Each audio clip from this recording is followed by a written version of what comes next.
Hello, everyone. Welcome to another masterclass hosted by the IAPC&M. I'm your host, Elena Nedeva, accredited practitioner coach, and I'm delighted to be here with you.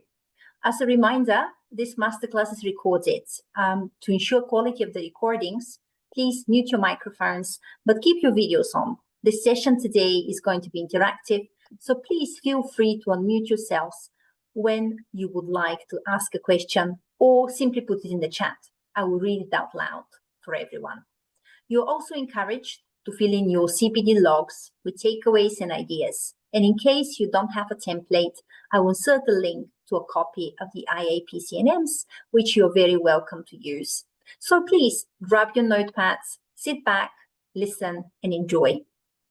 Today with us is Rajeev Nayak, a positive intelligence certified executive and Marshall Goldsmith stakeholder-centered leadership coach.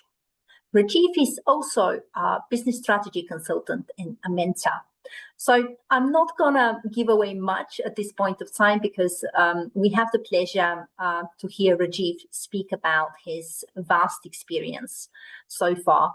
But what I wanted to share, which is very interesting about Rajeev, is that he speaks 6 languages, including English, Russian, Ukrainian, Hindi, Marathi, and Konkani.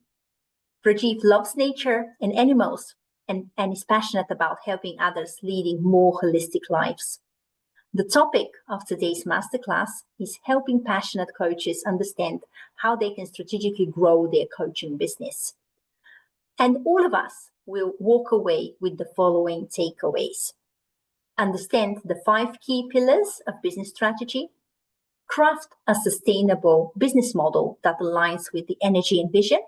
And last but not least, design a strategic roadmap for growth and long-term success. So, without further ado, over to you, Rajeev. Thank you. Thank you. Thank you very much, Elena, for the kind introduction. And thank you for joining us, Lorraine. Nice to see you, Lorraine. And thank you very much for coming on video. A lot of people actually want to hide behind the black box when I do these Zoom webinars. So thank you very much. It's wonderful to see your beautiful smiling face.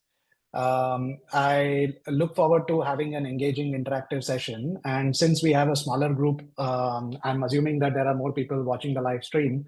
But since we have a smaller group here, we can probably have more interaction. So I already learned from Elena about her experience. Lorraine, can you please share quickly? Either you can unmute yourself or share in the chat box. Are you related to coaching? What kind of business are you associated with? Yeah, so I've been working as a health and wellbeing coach. I suppose I'd say 4.5 years, but I think it's really been longer than that. Because I originally was a nurse and then went into complementary medicine. So I think I was just dealing with coaching people anyway in more of a holistic field, but have gone into more community work. So doing groups and mindfulness and things like that. Excellent. Thank you very much, Lorraine, for sharing that. Thank you. I was told that this webinar is open to everyone, not only IAPC&M members, which is why I decided to check, because I'm going to actually tailor my presentation to coaching businesses, right? How does this, the business strategy work that we do, how does this apply to coaching businesses? As a business owner, I'm associated with 3 businesses. The first one is a coaching and consulting business where I work as an executive coach, leadership coach. I work with leaders in organizations, mainly top management executives, both individually, one-on-one, as well as in groups. And the technique which I predominantly use in my coaching, although I'm also certified with Marshall Goldsmith stakeholder-centered coaching approaches.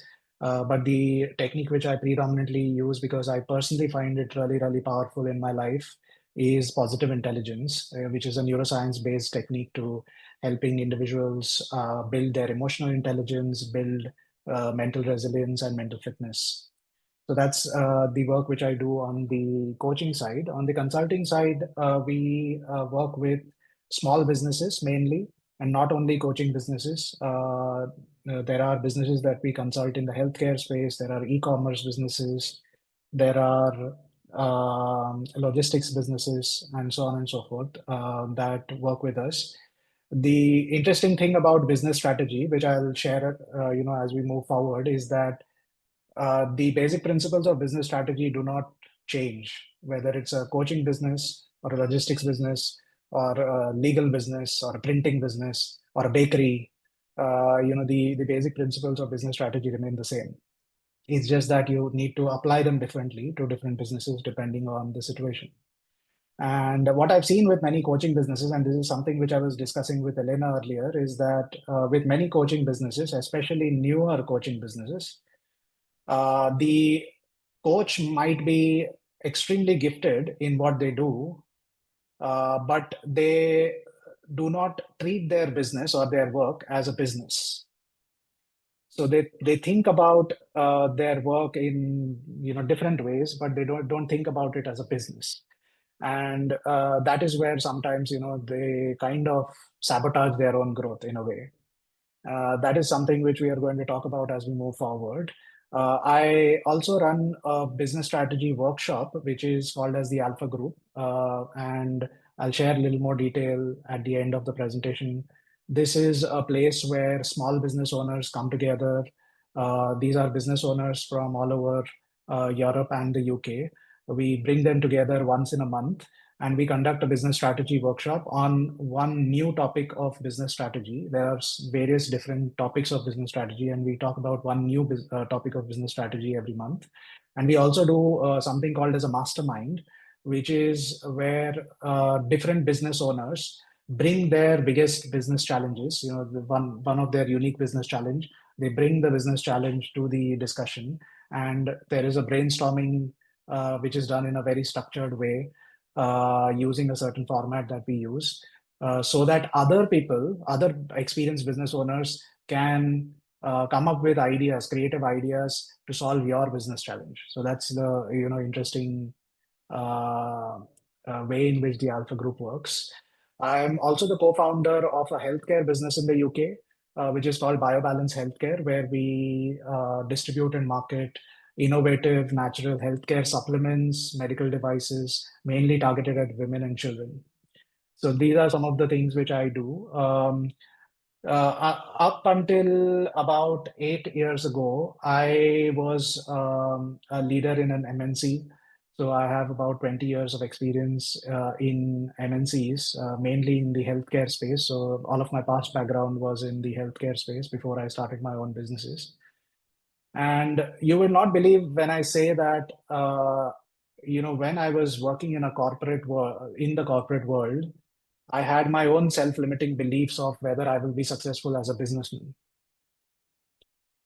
And it was when I started my first business is when I realized that this is something which I really enjoy. And then I went about the second and then the third, and hopefully there will be more to come. But the journey has been really, really exciting. There have been, of course, a lot of challenges, especially since the first business I started was in Ukraine. If you're wondering what I was doing in Ukraine, my wife is Ukrainian. So my last MNC job was in Ukraine. I got married at that time. And so, because of my connection and deep association with Ukraine and my professional network in Ukraine, I basically started the business in Ukraine. And then when the war started, I relocated the business to the UK. And that's how, I've been growing businesses in the UK over the last 3 to 5 years. I'm also now an independent member of the board in a European MNC, which is a pharmaceutical company. And as Elena already discussed, I work in several areas of business strategy, including business strategy consulting, mentoring, marketing and sales strategy, etc., etc. So these are some of the things which we do. Broadly, they are in three major buckets. First is everything related to business strategy and business growth. Second is executive coaching and leadership development. And the third is keynote speaking. I get invited for corporate workshops and webinars like the ones which we are doing today. Also, I love working with young entrepreneurs, and in this capacity, I often get invited in universities in the UK that run what is called as apprenticeship programs, right, where there are young apprentices looking at skill upgradation. I also often, as a guest speaker, I work with universities in helping young leaders and entrepreneurs build their entrepreneurial skills. So a question actually which often I get asked is why do small businesses, if it's a small business and especially if it's a solopreneur kind of a business, does it even need a strategy? And many people, when I ask them what is your strategy, they often start telling me about what they are doing. So for example, I just had a business coaching session with one entrepreneur who is also a coach, and she's actually trying to grow her business. I had a coaching session with her yesterday, and I asked her what is the strategy of her business, and she started telling me that, for example, that she is going to do a workshop where she is going to do some, there is going to be a retreat on meditation with stress management, a demonstration of stress management techniques and things like that. She's going to do some advertorials to get the word out and get people to know about this workshop, etc., etc., etc. Right? So she actually listed down a list of things which she is going to do over the next few weeks, and she kind of thought that that is the strategy. And that's what happens a lot of times with small business owners, especially new business owners, and especially those who do not have experience of, or they don't have formal training on business strategy. They tend to confuse strategy with tactics. So all of those things, doing a workshop or, creating a LinkedIn page or developing a website or having a blog of your own, all of these are tactics. They are not strategy in itself. So I like to actually consider, think of business strategy as the compass. So if you are in a ship, the compass is what actually shows the direction, right, where you have to go. So it's a clear direction in which you have to go. And if you don't have a clear strategy, it is almost like sitting in a ship and waiting for the waves to take you wherever the waves want to take you. So you don't know exactly where you're going. It's just that the waves are pushing you in a particular direction. So it's almost like a ship without a compass. Now, a lot of coaches in particular are very passionate about what they do.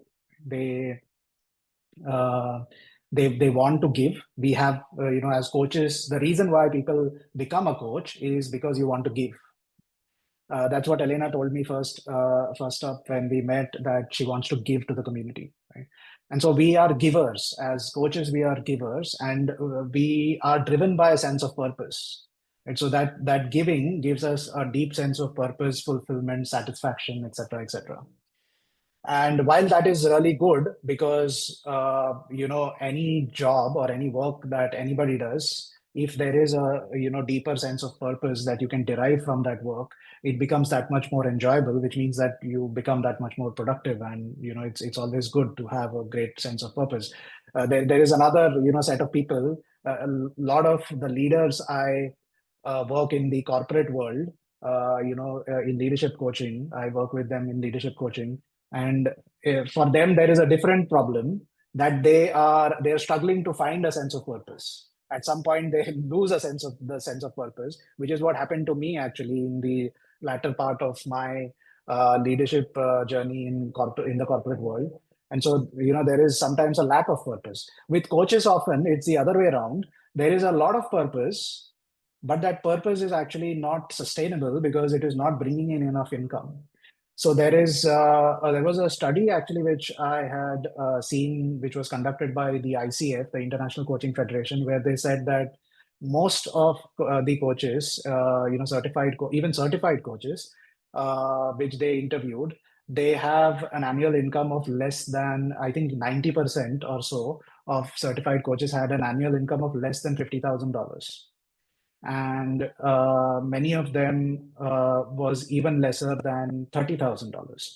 So basically what we are seeing is that while coaches are driven by a lot of the purpose, but they are somehow finding it, a lot of coaches are finding it difficult to balance the purpose with profit.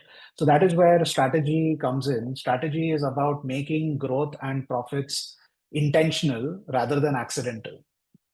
So a lot of coaches actually think that, okay, I'll keep on working in this particular direction, hoping that I will have so many clients, hoping that I will, have this much profit by the end of the year, and so on and so forth.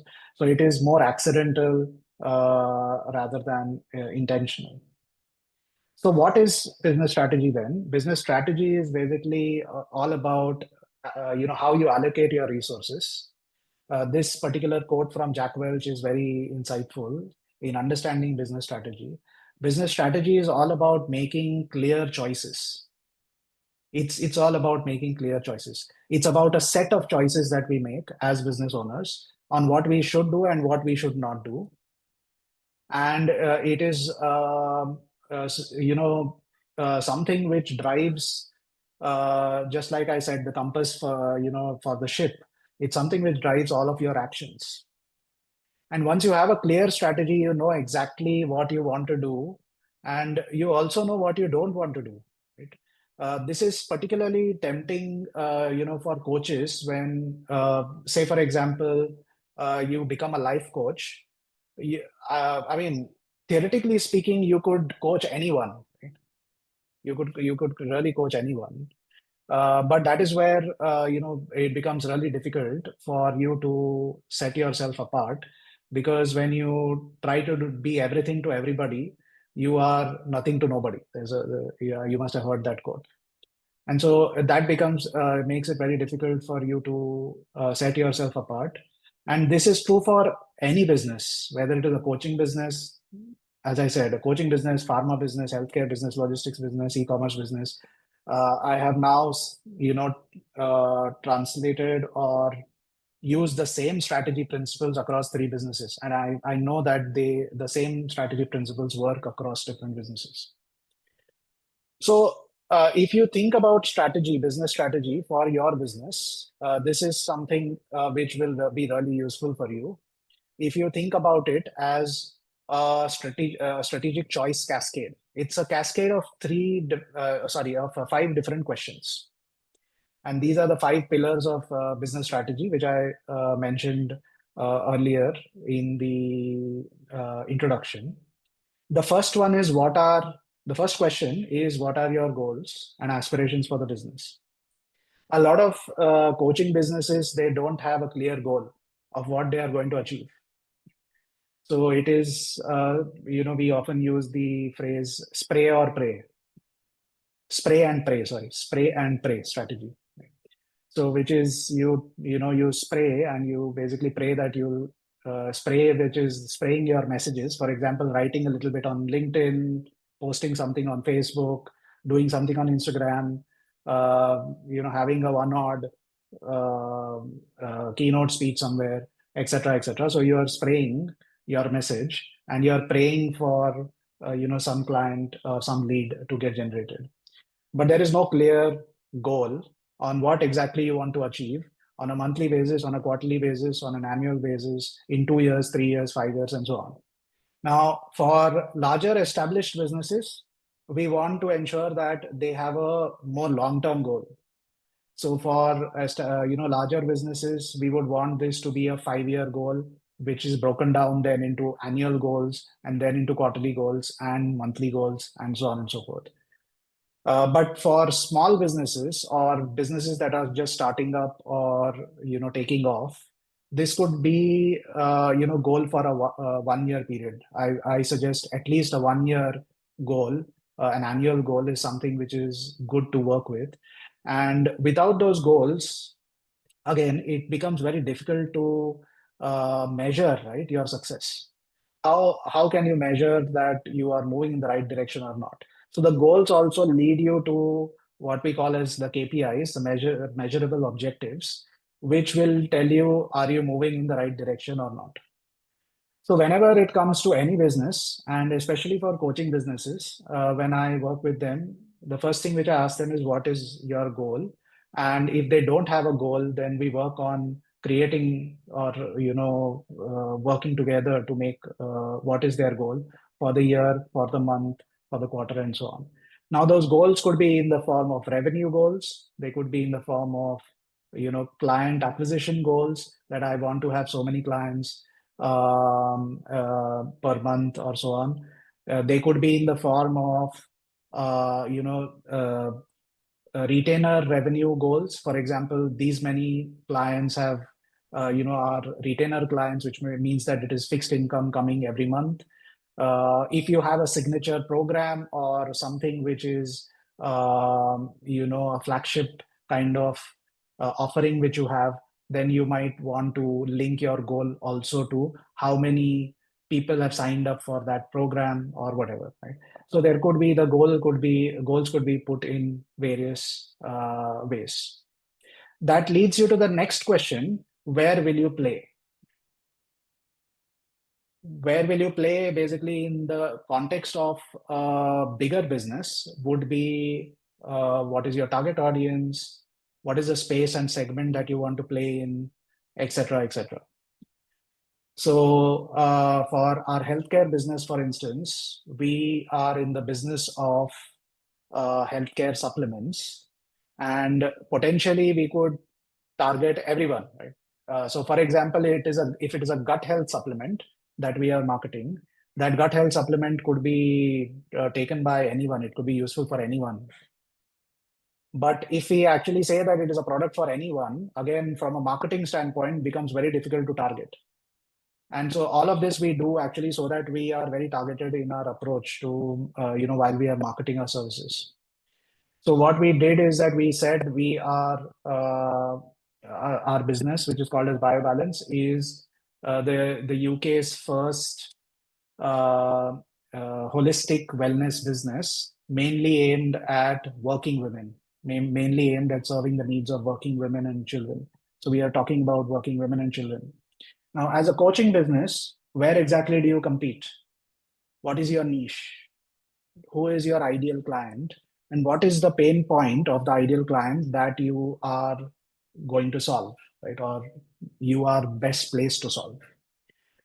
There is a very, very interesting way in which you can actually do this. I'm going to talk about in the next slide about, how can you identify the niche?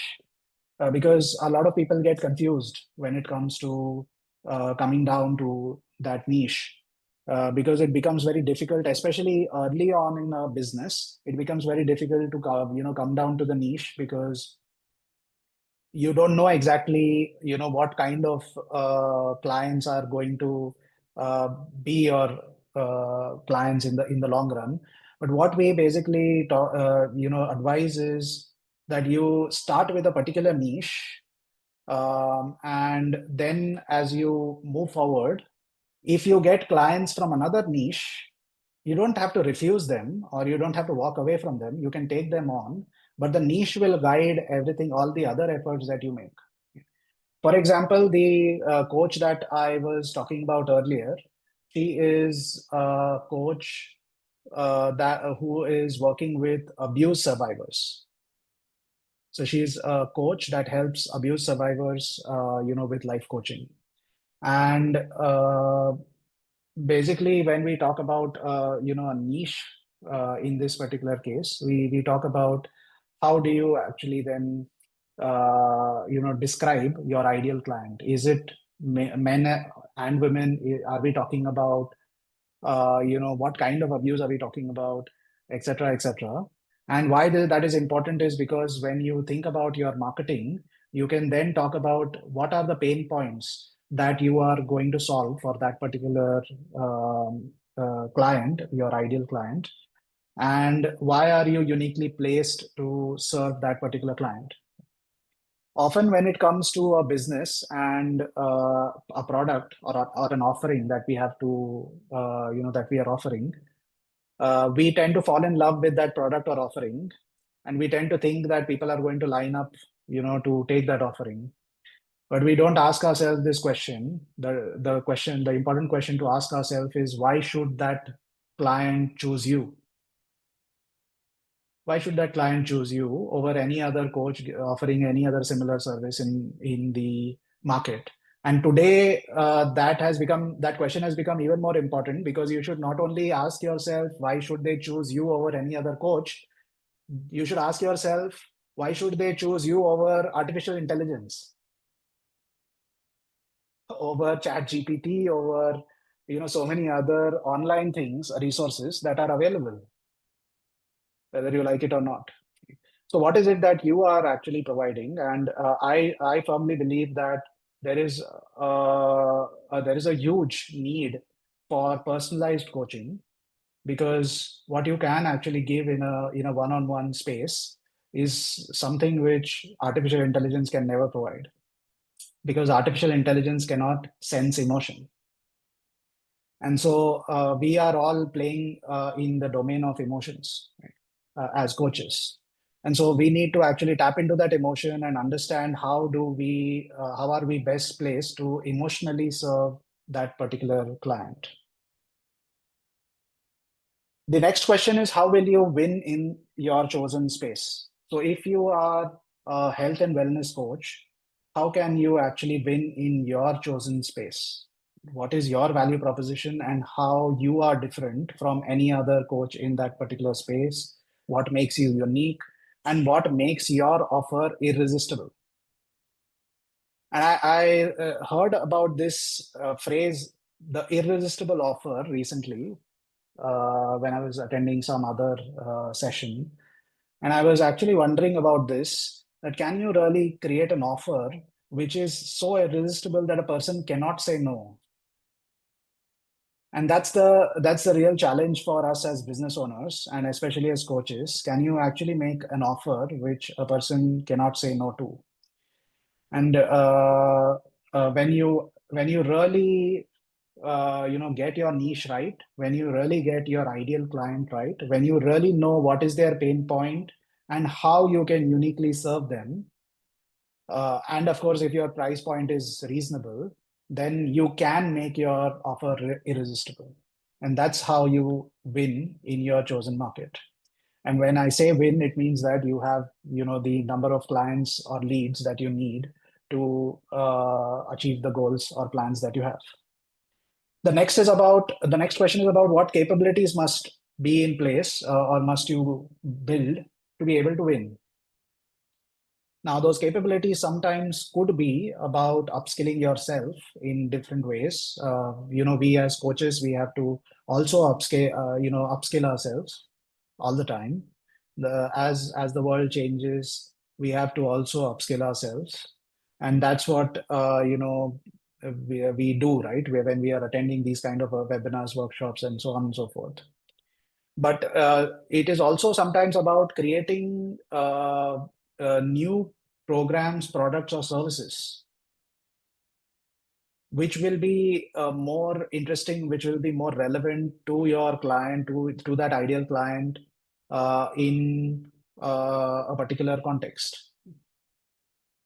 So, for example, a friend of mine who also works with coaches and is also basically helping coaches with building their business, etc. He has recently created a program that uses technology to create an online learning kind of course. So it's an online course which combines, where most of the learning is online, but there are some offline touch points, which is once a month or whatever, where he basically works with those clients in a group setup, and he solves any problems that they may be having. But with creating an online course with this, by turning his signature program to an online platform, he has been able to have that one-to-many approach where the revenue from one particular program can be multiplied by using technology. Now, to be able to use that technology, you need to upskill yourself in the first place. You need to build your capabilities in the first place. I remember about 10 years ago, I could not imagine having these kind of webinars where we are actually sitting, in different countries, and I'm actually doing an online workshop, right? And there is live stream going on, right? Where so many more people are also watching live. This was something which opened up, this domain is something which opened up after the COVID pandemic, isn't it? Where we learned how to use online platforms to coach, train, and things like that. And today it has become, in my business, it has become the predominant way in which I run the business. And so I had to actually build my capabilities on how I can be effective enough in an online setup. So for each of us, from a business standpoint, we need to evaluate what are the capabilities that we must build. And finally, it is about processes that need to be set up. A lot of coaching businesses, and coaches, they do everything on their own, and they do everything manually. They don't use automation as much, and that actually leads to, again, burnout and difficulties in scaling the business. There are lots of CRM tools that are available today. One particular CRM tool I was particularly impressed with recently is called as Octopus. If you want, you can actually check it out. It's called Octopus, and it's a very good tool to be able to be in touch with your clients or leads that you've generated. And also it can be it can be connected to LinkedIn, where you can send automated messages also to them. So an interesting tool that you could check out. It's by far not the only tool. There are many of them available in the market. So by using these processes and using automation, you can try to reduce some of this manual administrative work and focus on what you do the best, which is your conversations with the clients.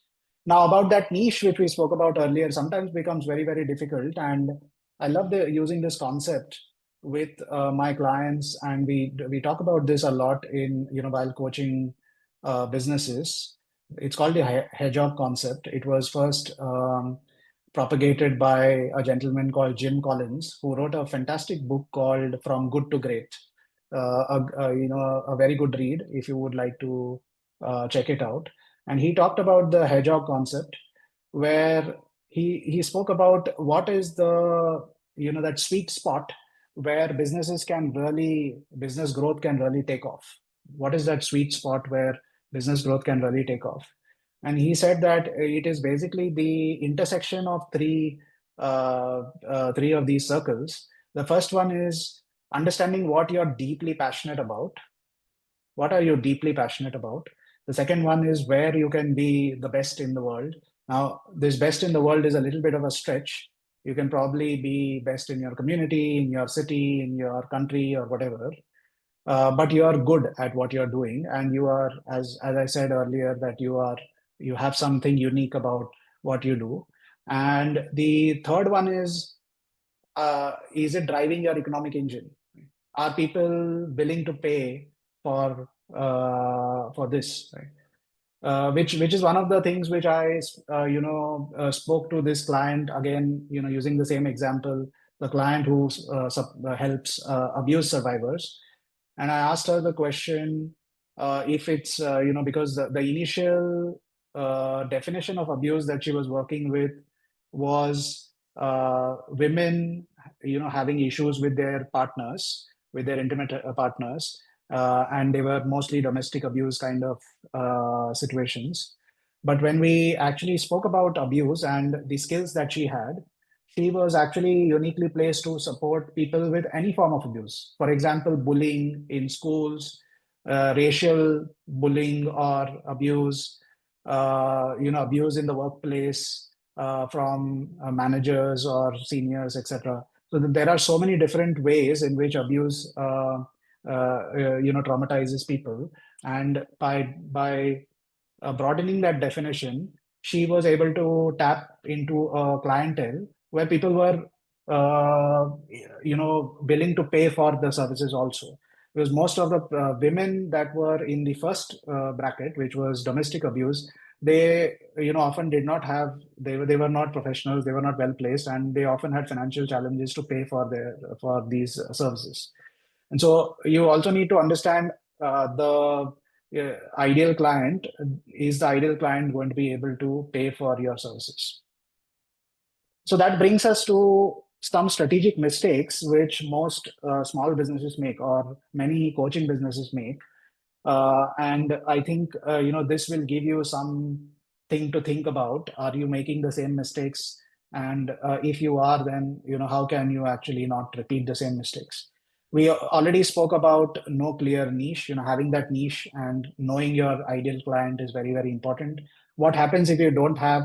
Most importantly, your marketing efforts will be wasted, or they will lead to very low return on investment.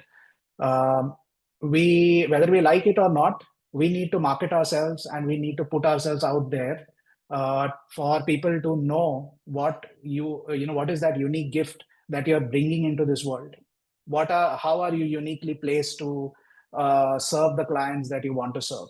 And for that, you need to market in some way or the other. Now, that market, when I say marketing, it does not mean that it needs to be some Facebook ads or some fancy thing like that.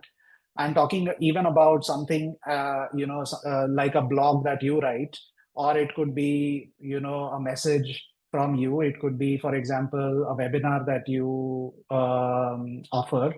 All of that can then be focused on your particular niche, rather than having no correlation with your particular niche. The more you focus and concentrate your efforts on your niche, the more chances you have that lead generation will be better for you. The second mistake that most coaching businesses do is that they try to sell a coaching session and not a solution. And that's something which is important to think about, because at the end of the day, your client is not going to buy coaching. The client wants to buy an outcome. Right? The client wants to solve a pain point. Right? There is a very good book on this.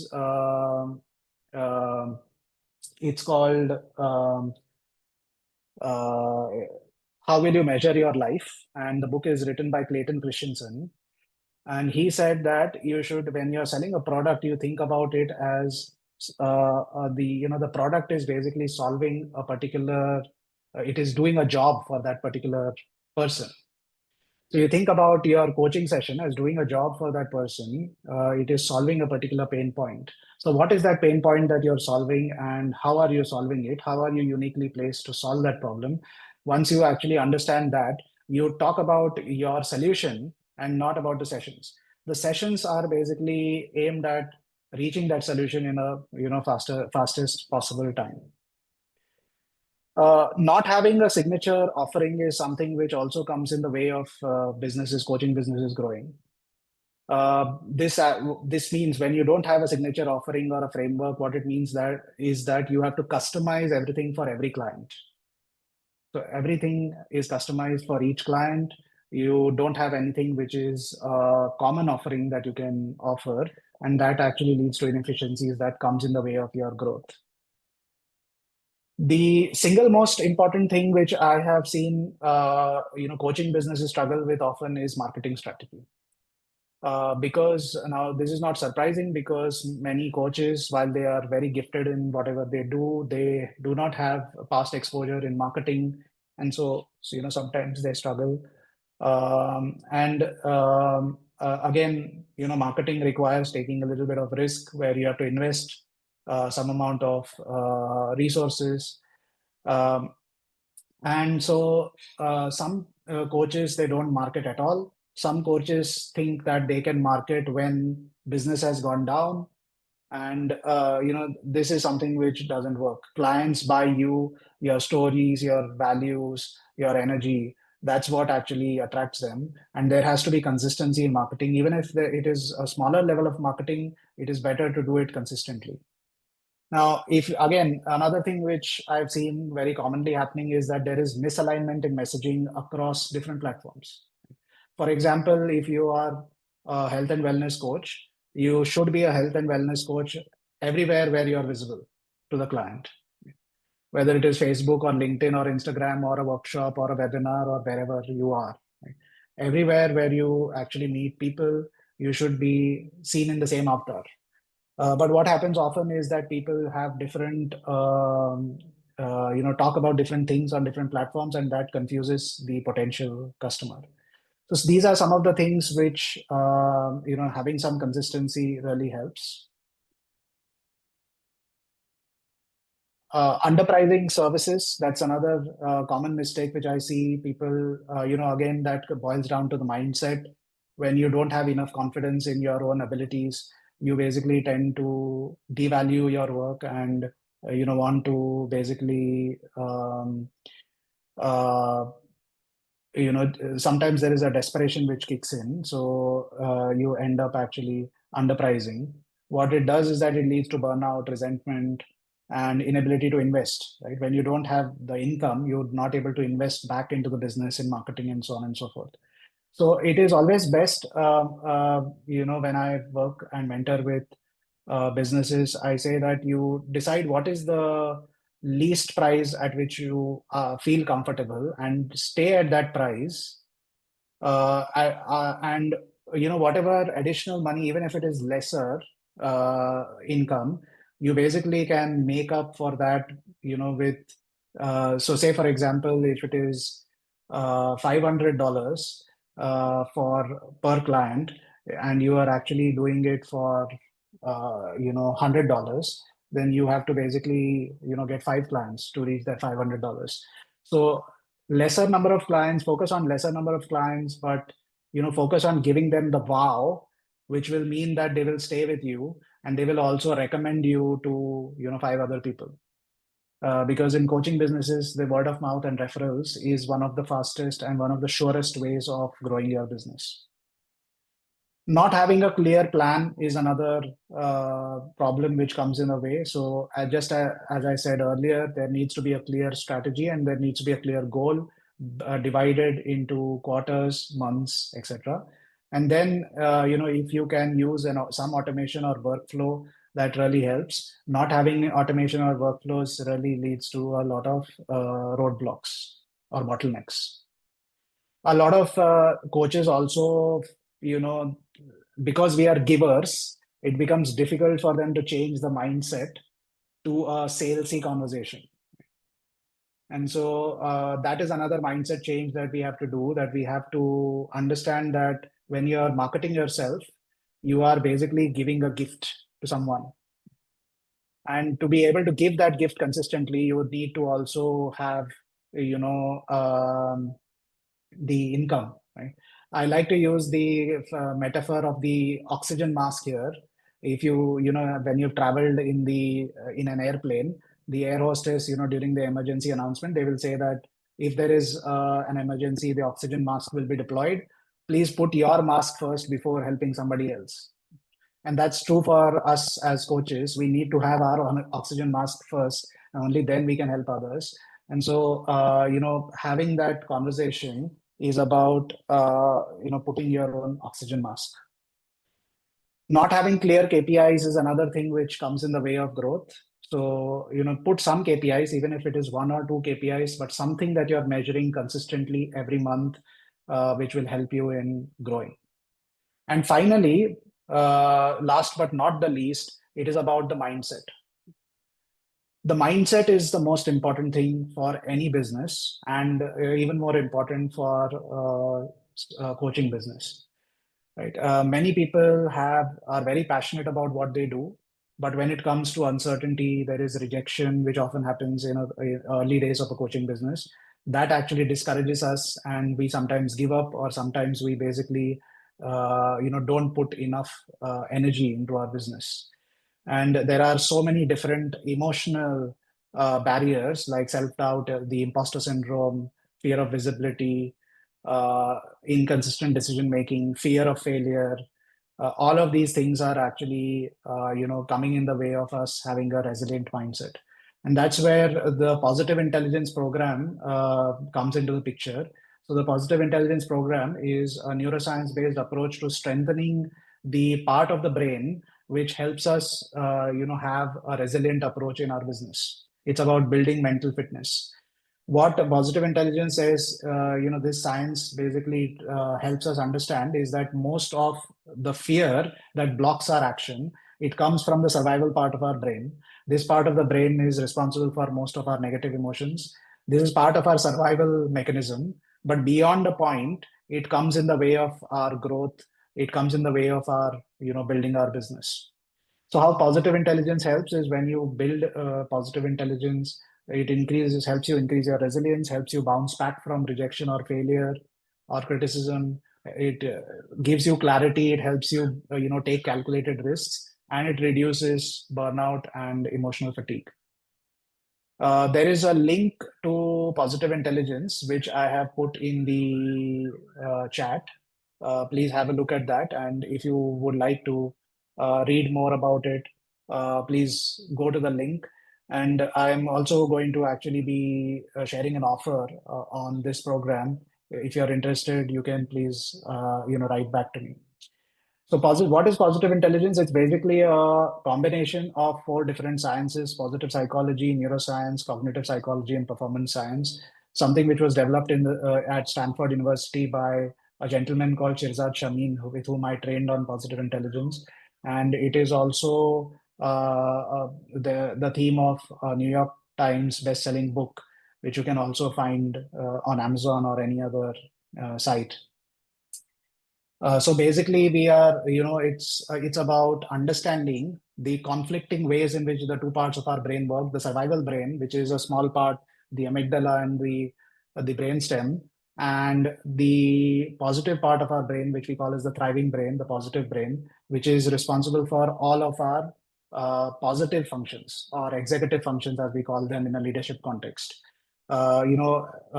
Capacities like curiosity, empathy to yourself, creativity, coming up with creative ideas, being very clear, being focused, being calm, being strategic in your thinking, having big picture thinking, being fearless when it comes to taking bold decisions. All of that comes from your positive brain. But the beauty of our brain is that these 2 parts of the brain, they don't work together.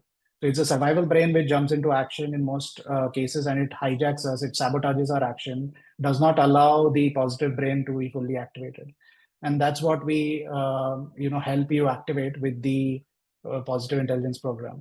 It also talks about various patterns of the brain which lead to fear, right? So there are these 10 different patterns which all of us have, but some patterns dominate over the other. So the judge pattern, for example, is the one which leads to self-doubt, the imposter syndrome, etc. The controller pattern is where we are afraid of losing control. So we tend to be micromanagers. The hyperachiever pattern is what leads to fear of failure.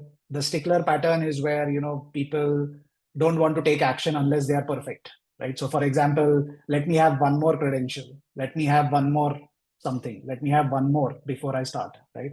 So I want to be perfect as a coach before I start off. But there is no such thing as perfection, right? It's just very, very subjective. The hypervigilant is the one which leads to fear of risks, taking risks in your business. The pleaser pattern is the one which actually makes you be a yes man, even, doing things where people should be saying no, where you can't actually define your boundaries. This is what actually often also leads us to underpricing our services and so on and so forth. So all of these patterns, they come in the way of us growing our business sustainably. And there is a tool actually which we use in the positive intelligence program, which helps you understand what are your dominant saboteurs. Right? Each of us have all of the 10, as I said, but some of them dominate over others. And by becoming aware of these saboteur patterns, we can take action and we can actually shift our mindset to a more resilient mindset. There is also a mobile app which actually helps with all of this. So there are videos which help you with understanding the principles of positive intelligence. There is something called as a PQ gym, where it's like training your brain. Just like you go to a physical gym to train your physical muscles, the PQ gym helps you in training your mental muscles and in rewiring your brain so that some of those old mental habits are removed and you create new mental habits using the PQ gym.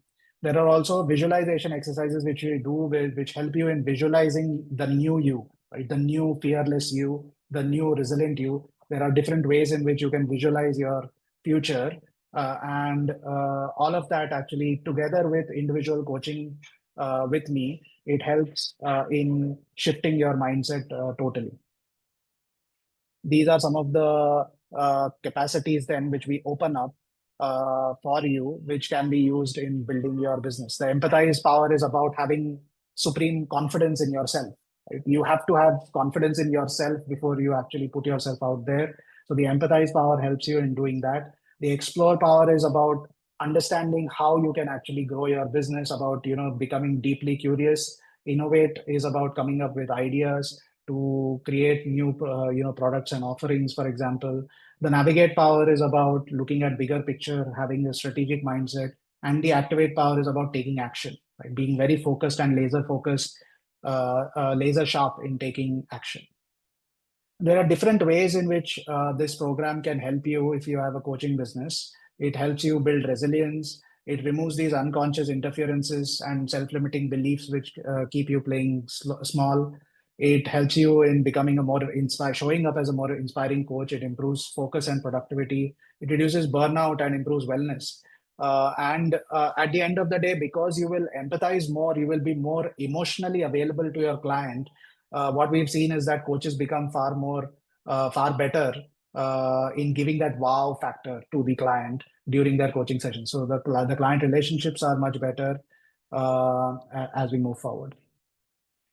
Now, I spoke about the Alpha Group International earlier. This is a business strategy workshop, mainly for small and medium businesses, where we talk about different aspects of business strategy, some of those things which we spoke about. How can you prevent making those mistakes in your business? So topics like how can you identify and remove strategic barriers to your business growth? How can you have a clear vision, clear goals for your business? How can you create a niche for your fast growth? How can you have a compelling business value proposition, and so on and so forth? There are more than 55 to 60 different topics. Each month is a new topic. We meet usually once a month, which is a 4-hour workshop, where the first 2 hours is a business strategy workshop. We give you the materials which you have to work on. So it's not a webinar where you're just listening like you're doing today, but it's a workshop where you are actually using materials and you're working on your business to come up with actions, strategic actions that you need to take on your business. And the second half is something called as a mastermind, where we work on solving real world business challenges. So this brings me to the end of the presentation. I have some offers for IAPC&M members. These are limited period offers till the end of this month, and especially for IAPC&M members. So any IAPC&M member interested in the Alpha Group Business Strategy Workshop, which I mentioned, can get one guest pass. It's the membership fee for the Alpha Group is £200 per month. And if you are interested in joining us, we will give you one complimentary guest pass, which means that the entire workshop you can join as a guest. You can experience the power of the format. You can experience, how other small business owners are also working on growing their business, and get inspired, in the process. And hopefully you'll see that the power of the format is so strong that you will join us as a regular member. There is a second offer, which is a positive intelligence discovery session. If you are interested in learning more about your saboteurs, then we do something called as a positive intelligence discovery coaching session, where you basically take that test which I spoke about earlier. And we do a coaching session where I help you unpack how your brain is sabotaging you and your business. And in this 60-minute discovery call, you will actually learn about different ways in which, if you change the way you think, if you change your mindset, and if you rewire your brain, if you remove these unconscious patterns which are blocking your success, how you can change dramatically the way you feel about yourself, about your relationships, about your business, and how you can also reduce stress and burnout. And the third offer is on the whole program. If you, after taking the discovery session, if you feel that you want to do the whole program, this is a 6-month program, and there is a 50% offer on the whole program, where it's a package which includes 12 coaching sessions. There are 8 sessions initially. The first 2 months, basically 8 weeks, are weekly sessions, and then followed by monthly sessions where you apply the program and principles in your life, in your business. And it comes with 1 year access to the mobile app, which I spoke about earlier, which includes the mobile, the PQ gym, and a lot of other video content. So I believe that for having sustainable business growth and business success, you need to actually have both a strong mindset, a positive intelligence mindset, and you need to have a winning strategy. One without the other does not work. So if you have a great strategy, but you lack with the mindset, it will also fail.